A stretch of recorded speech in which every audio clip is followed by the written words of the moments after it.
Iran Israel మధ్య 8 రోజులుగా యుద్ధం కొనసాగుతోంది. ఇరు దేశాల పరస్పర దాడుల నేపథ్యంలో పశ్చిమ ఆసియా రణరంగంగా మారింది.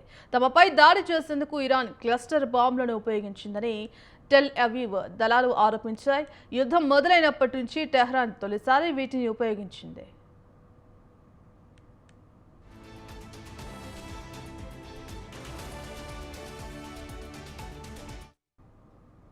ఈ క్షిపణి వార్హెడ్ 7 కిలోమీటర్ల ఎత్తులో పేలి 20 చిన్న మందుగుండు సామగ్రిగా విడిపోయి పలు ప్రాంతాల్లో పడ్డాయని హోమ్ ఫ్రంట్ కమాండ్ తెలిపింది. ఇరాన్కు చెందిన ఇతర బాలిస్టిక్ క్షిపణుల కంటే ఈ క్లస్టర్ బాంబు క్షిపణులు భారీ ముప్పును కలిగిస్తాయని టెల్ అవీవ్ అధికారి ఒకరు తెలిపారు. దీనికి సంబంధించిన మరిన్ని వివరాలను సైతం సైన్యం వెల్లడించలేదు.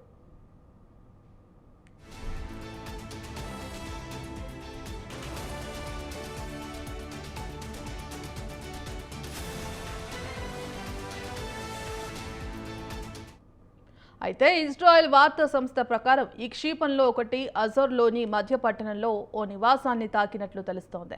అయితే దీని కారణంగా పెద్దగా ప్రాణ నష్టం జరగలేదని తెలుస్తోంది.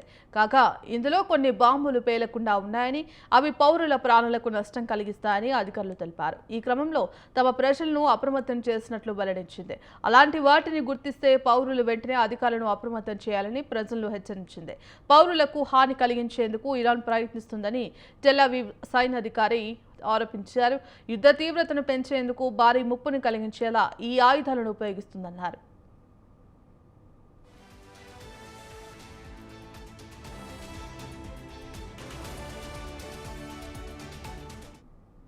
కాగా 2008లో 111 దేశాలతో సహా 12 ఇతర సంస్థలు క్లస్టర్ బాంబుల ఉత్పత్తి, నిల్వ, బదిలీ, వాడకంపై అంతర్జాతీయంగా నిషేధించినట్లు తెలిపే పేపర్లపై సంతకం చేశాయి. అయితే ఇరాన్, ఇజ్రాయెల్ మాత్రం అందులో చేరేందుకు నిరాకరించాయి.